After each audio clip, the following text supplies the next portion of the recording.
I'll try to provide you with my insights and the process that I followed myself that helped me to become a fluent speaker, and that has been helping me so far to achieve my desired level as well. Okay, so I don't see from the lens of looking at these things as models and all. So I look at in simple forms. So I consider listening and reading and watching to be my input, and I focus more on my speaking and writing as output, right? So I consider them to be my input and output. So I believe the language can be learned organically as opposed to going through this traditional way of learning grammar, vocabulary, mugging up the words, and trying to, do a lot of drills and activities. So I don't believe in that. So I believe in immersing yourself in an English surrounding, trying to create that kind of surrounding where you have to listen to a lot of English, be it listening to podcasts, watching movies, or whatever you are doing, reading books, most important of all, right? So if you do that enough times, you will develop a kind of a thinking brain in English, where the brain is responsible for thinking in English, right? So you are able to establish connections, relations with the words that you are learning and with the ideas that you are consuming, okay? Because our brain is very smart to understand the language, okay? And we are already at our decent level. All we have to do is focus on our production as well, or for that matter, output. So once our input is done, our output also is very, very important. And how you do that? You either write or you speak. Now, if your goal is to become an efficient speaker, you speak more, right? So I would place a lot of importance on speaking, but that doesn't mean that I'm undermining the importance of writing and listening and reading at the same time.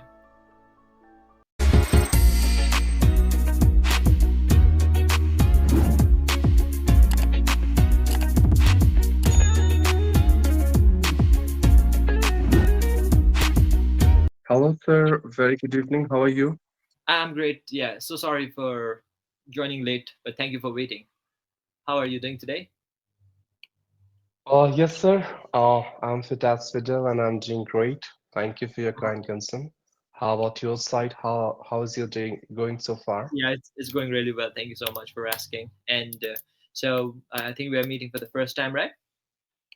Yes, sir. This is the first time Mm. I'm interacting with you.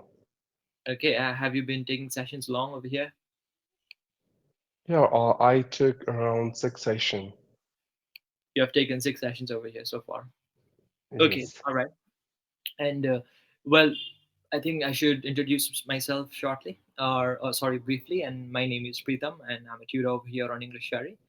And I'm from Darjeeling. I'm not sure if you have heard of this place, but it's a small hill station in the state of West Bengal. Yeah, and I have been teaching Uh, English for over 4 years now, close to 5 years, and it's been a thrilling journey. And if you have any other questions, I'd love to uh, answer your questions. But before that, if you could tell me a little bit about yourself, I'd really appreciate that as well. yeah. Thank you for giving your introduction. Let me introduce myself quickly.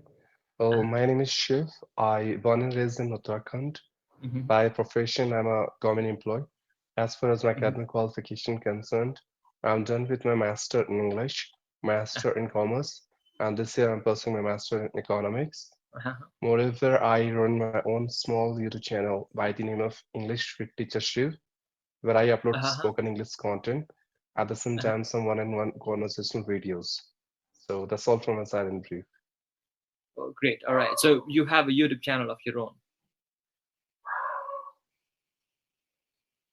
Can you Yes, hear me? sir. Hello? I do have for my self-practice, and yeah, you are audible.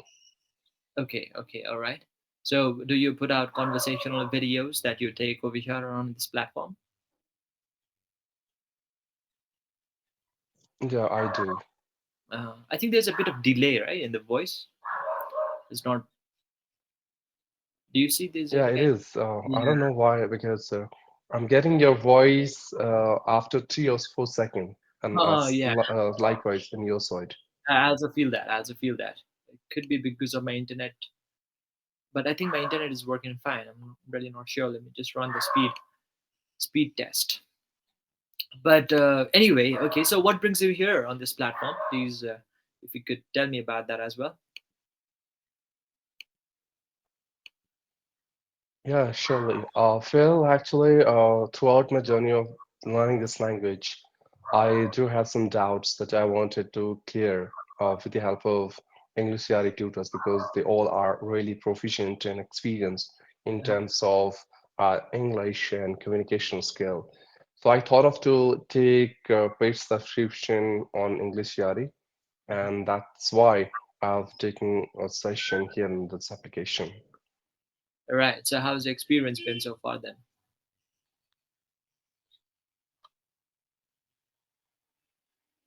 Well, as far as my experience is concerned, it's really good.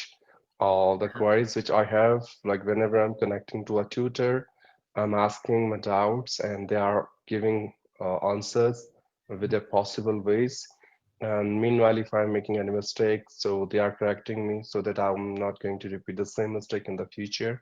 Mhm. And they have given me some good and valuable points which are literally beneficial for me to modify and amplify my spoken English to the extreme level. So yes, my experience is so good. Mm, okay. All right. So you told me that you work for the government, right? Yes. Yes. Could you also tell me about your profession a little? Well, actually, I work as a clerk in forest department. Uh-huh. I am responsible for some official work, and I Uh-huh. do work on a computer. I need Mm, to submit some reports to my superior authority, and uh-huh. that's all I do in my at my workplace. What do you like about your job?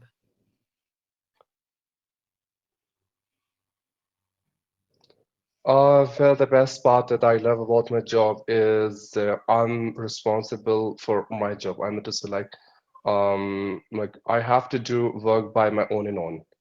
Like I'm the one who has to make reports, and I'm the one who has to submit the report to my superior authority. Mhm. So I think there's no obligation or no interruption and no strict, rules and regulation for me. Like I just need to complete my work on time, and that's the only thing that I have to take care of. Mhm. And this is the best part I love because in I've seen many jobs. There are some superior authorities, and they are trying to um, interrupt their subordinates for no reason. In fact, their superiors are expecting more from their subordinates. In my case, I'm quite lucky that I don't have these kind of issues in my job. So Okay. that's all. Okay. Wow. That's quite fun. When you don't have anybody to look over your shoulders all the time. So yeah. Good to know about you. So is it okay if I call you Shiv? Yeah, it's completely fine. Okay. All right. So any questions that you have for me? Since we're meeting for the first time, I want to know what kind of sessions you enjoy Yes, and what you like to discuss mostly. yes. I have asked some of my queries from tutors in which, like, to whom I have talked before, Uh-huh. and still I have some queries that I wanted to discuss with you. So, if you Uh-huh. allow me, so I can ask these questions. Shall I? Yeah, sure. Sure, yeah, please go ahead.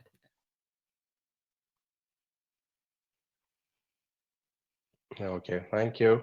Uh-huh. Well, I hope you heard about four modules of English, and that is LRWS, listening, reading, writing, and speaking. Hmm. I want to just know from your side, or what, like, how can we benefited by this LRWS?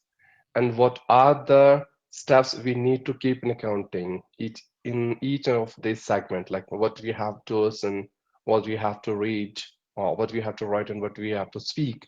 At the same time, what are the resources we can go for these four modules that we can use separately?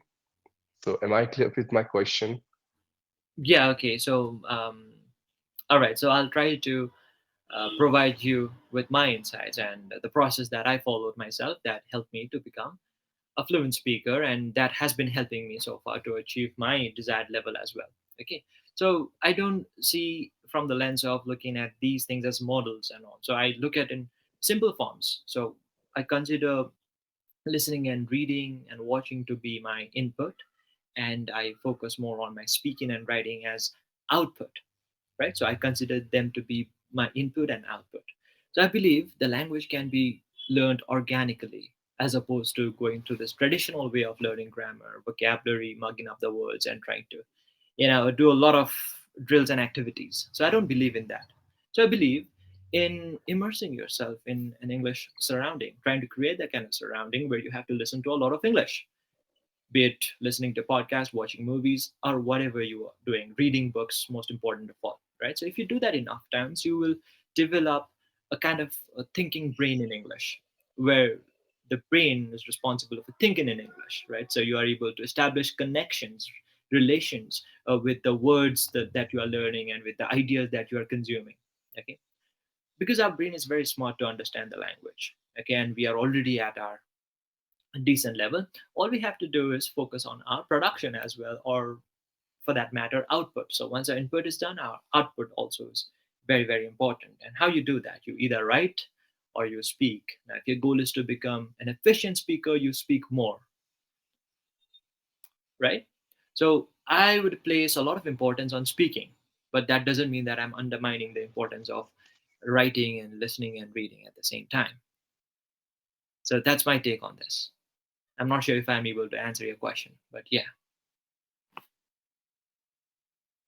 That's really great. And the way you have answered my question, it was literally remarkable and phenomenal. I must say that. But at the same time, I heard something, as you have said, that you more emphasize on thinking English. And Yeah. not only you, but also so many proficient trainers and coaches. They have been suggesting their student that uh, in spite of following traditional and conventional technique of translation, you should go for the modern technique of thinking English, which gonna develop a habit of generating new ideas in your brain, and you could speak English in an organic way as a natural English speaker.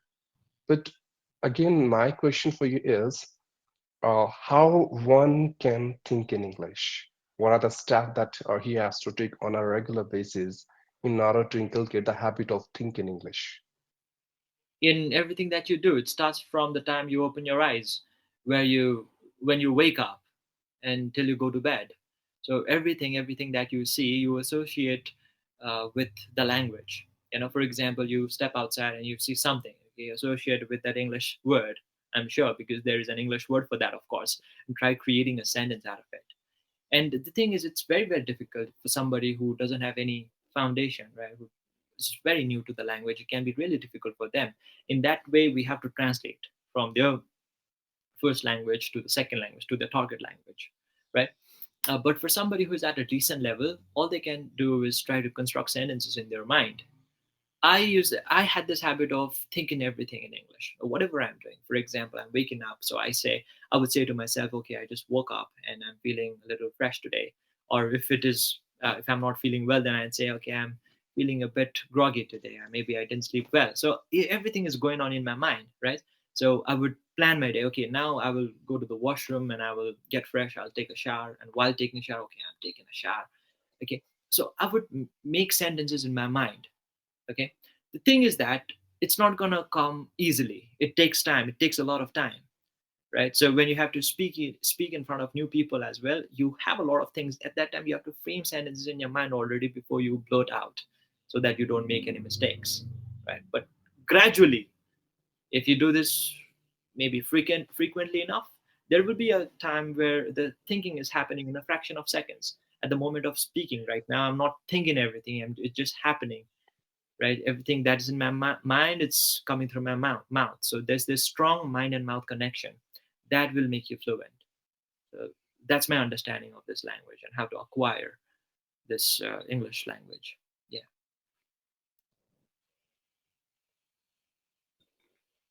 Yeah. That's really good, and I'm being delighted to hear these points from your side because I have been listening to many trainers. They have been suggesting same thing, think in Mhm. English. But I was in dilemma, like how one can think in English and how can I think in English. But thank you for enlightening me with this deep insight of yours. And I just want to know one more thing from your side. There are two things. The first one is voice modulation, Uh-huh. and the second one is intonation. Uh-huh. So, what are the differences between voice modulation and intonation?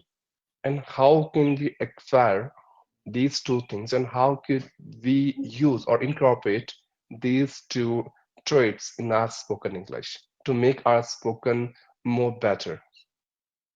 Okay, all right. So if we go by the definition, these two mean slightly similar, but yet have different significance. Okay, so intonation, what we mean by intonation is the rising and falling of your voice, whereas voice modulation, it all has to do with the ideas that you're presenting. You know, whether you are in the state of shock or fear or happiness or excitement, whatever it is, right? So you modulate your voice, or so that you don't speak in a bland or in a robotic manner. There's these two things are equally important. You know what I'm saying?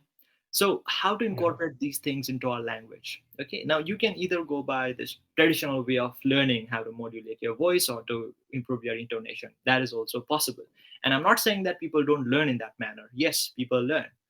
But my way of learning is to shadow people. And this is how I learned. I never went through any kind of voice modulation training or intonation training or pronunciation training for that matter. So I just did enough shadowing native speakers or anybody who is really good at this language, even Indian speakers who are quite, excuse me, excuse me, quite well versed in this language, right? So I would really observe them, listen to them, the words that they are using, the stress that they are making, and each and every pronunciation. I would try to understand and repeat after them. Try to copy the same style how they spoke, whatever they said, right? I would just to listen to them and speak myself, and I would do it enough times, 10 times, 20 times, the same idea, do it enough times, and gradually I understood the importance of intonation and the stress, word stress, sentence stress. What is that element that makes a learner natural, right? So this has tremendously helped me improve my own articulation and, for that matter, pronunciation as well, because it's really, really important. And pronunciation is the only thing that will set you apart. Doesn't really matter how advanced your grammar is or the vocabulary that you end up using. If your pronunciation is not in place, then uh, people may not perceive, or even you may not feel that you are very natural in this language. So that's my main insights on this, and True. I think, yeah, that's something will set people apart. Yeah. Yes, I can see eye to eye your statement, whatever you have stated just now, and I Uh-huh. can resonate it. And you won't believe, like it's been around 4 years. I have been trying to improve my pronunciation Mhm. because I hope you can feel that I do have a bit influence of foreign accent in my spoken English. I don't generally speak English the way normal Indian speakers speak Mhm. because I do have this problem. But again, someone has suggested me that if you go for some mouth exercises that one has to do in order to improve his pronunciation, especially when you are going to practice with some vowel sound and some of consonant sound. So I want to know from your side, is there any mouth muscles exercise that one has to go for to Yeah. improve his pronunciation? If there Yes. is any, so what are those? Well, there are plenty of mouth exercises that you can easily find on YouTube. Okay, so it can be various. For example, working on the vowel sounds and consonant sounds. Okay, uh, vowel sound. Let's take a look at this A, E, I, O, U sounds. Right. So, what is a vowel sound? Where the lips don't touch. It's an open sound. Right. So, try to produce these sounds as much as you can. Be comfortable with the sound. As when we compare it with the consonant sounds come with the lips being touched. Okay, like for example, lips, or there's some form of muscles involved, right? Like ba, ka, da, la, fa, ma, pa. All these are consonant sounds. Try to master it. Okay, you be comfortable with the sound. And next thing, I would highly recommend you would be to focus more on the stress, the word stress or the sentence stress. That would be a game changer for you. Because in this interaction, I couldn't help but notice that we really need to work upon our pronunciation in terms of the stress. Okay, And would you also like to tell me about the story behind this accent a little bit, this foreign accent? So, um, how did you Uh, develop this way of speaking? well, sir, actually, I have completed my whole education in my Hindi medium school. Like, Uh-huh. there was no subject like English in my school days. And the day I started learning this language, I was totally blank. And also, I started from zero, from scratches. And I started learning this language with the help of one application. There, I have interacted with a lot of native speakers around the world. Uh-huh. Not intentionally, but unintentionally, what happened as soon as I started interacting with them a lot, I got a bit influence of their way of speaking on my spoken English. So the way they were pronouncing like ta sound, the p sound and k sound, that came to my spoken English. And secondly, someone has suggested me to practice with IPA, International Phonetic Alphabet, where there are 44 sounds, 24 consonant and 20 vowel sound. I started doing practice like them with those sounds. And these are two common reasons which made my spoken English in this way that I'm speaking right now. Okay, did you speak with native speakers on those applications that you used to use? Yes, I spoke with them. Native speakers with English speaking Yes, native people from English speakers. speaking countries Yes, or from other learners? yes. No, from native countries, like some of them from United States and some of them from Okay. United Kingdom. Okay, okay. And what do other tutors have to say about your accent, about your pronunciation? Yeah. What's what's the feedback Well, you've received so far? generally speaking, they didn't say anything about my way of speaking. Yes, one thing they have emphasized when I was pronouncing some of words, they told me that whenever you are speaking, we could find that you don't stress on words where the stress has to fall on. Uh, So, if you would work upon your voice stress and sentence stress, definitely would sound more better as compared to that you are speaking right now. okay. So that's one thing they have suggested me at that point of time. Mm. Well, I didn't take any paid session from them. It was like they were providing their session and I would have joined and barely I got chance to talk with them. But whenever I have talked with them, so I got the same feedback, which I have told you. Mm. Okay, and you're not trying to put a lot of stress into this accent, right? You're not forcing yourself to produce these sounds, are you? Or it just has become natural for you now? It has become natural for me, like I'm not forcing to my brain to speak English or to communicate with people as I'm talking No, to no, no. you. In this manner, the way It's how you're just speaking, because I because you know have very this well your accented environment. you have this accented way of speaking. So, are you deliberately trying to Yes. speak in a foreign, like in a foreign accent, or in a foreign accent, or you are trying to force yourself, or or is it natural? That's what I'm asking. It's natural, sir. Like since I started learning this language till now, I've been speaking the same way. I don't force Mm. myself to speak like this. At the same time, I'm not at all interested in any accent. I believe in correct pronunciation. If you Uh, know how to pronounce a word correctly as it should be pronounced, uh, so anyone can understand you, then no matter from which part of globe he or she belongs to. yeah. Yeah. Okay. So I think pronunciation would be our way to go, because apart from pronunciation, everything is on place. Maybe grammar, one or two areas that I did notice there were some mistakes, but not so major that I had to point it out. But it's okay, so we can let it slide. Yeah, and that's my Yeah. observation. Yeah. Since I started interacting with you till now, I just want you to give me feedback. Like, what are the areas do you think that I need to work upon and I have to improve? And what are the strategies that I need to take care of to improve these loopholes? Yeah, I would recommend you to focus more on pronunciation and more on reading out loud as slowly and naturally as possible, with clear enunciation of sounds, where you have to open your mouth, really work on your jaws, your mouth, your lips, and how it roll according to the sounds, right? So that is something that we have to work upon. Yeah, so that's what I've asked you in my initial conversation, like how one can go for some mouth exercise. And second thing, I found like I need to work upon my pronunciation because I do have a bit influence of foreign accent in my spoken English. So thank you, sir, for giving this valuable feedback. Definitely, I'm gonna work upon it. I'll try my best to improve it as much as Um, possible for me. could you please have a look at the chat box? I've written one sound a word over there.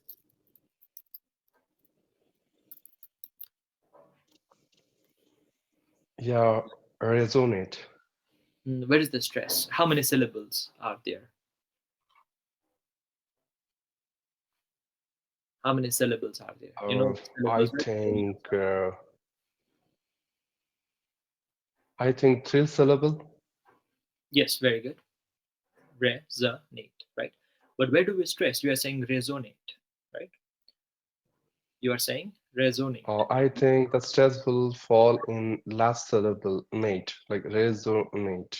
So do we say resonate? Um, I'm not sure about the correct pronunciation. That's how I have been pronouncing this Okay, you word. can try. So you You can could tell try. me what is the correct one. No, no. The thing is that you have to try and stressing each and every syllable to see what sounds natural, which sounds correct. Okay. So you've tried on the last syllable. So it's not resonate, and it's neither resonate. So this is how you initially pronounced. So the stress should be on the first syllable where we say resonate. I am able to resonate with what you Okay, said. resonate. Resonate. See? Okay, Okay. Now when you put the right resonate. stress, you automatically sound fluent. You sound natural, isn't it? So that's the key, right? All right. Next word. Can you have a look at Yeah, this word, it please? is. Another word over here in the chat box. Is it dilemma? Is it dilemma or is it something else? I don't know. This is what I have pronounced, and I've been pronouncing It's dilemma. dilemma, It's dilemma. dilemma. Yes. Okay, Right. So what we'll do is, let's say if we meet in the future as well, we'll be engaging in some discussions, some debates, or maybe we can go by the session document as well. And I'll be keeping note of these kind of pronunciation. If I ever feel that maybe this is an area where you can work upon, then we'll try to work upon that. Right. sure, sir. Yeah. All right. Any questions? No, sir, no more questions. Thank you for answering All all right. the doubts which I had in my mind, and you have answered in a very magnificent and amazing way. Thank you. Okay. Thank you so much for your time as well, Shiv. So it was a great pleasure, and I hope to see you again. All right. Thank you so much. Thank you, sir. Please have a good Bye-bye. day. Take care. Have a nice day ahead. You too. Yeah.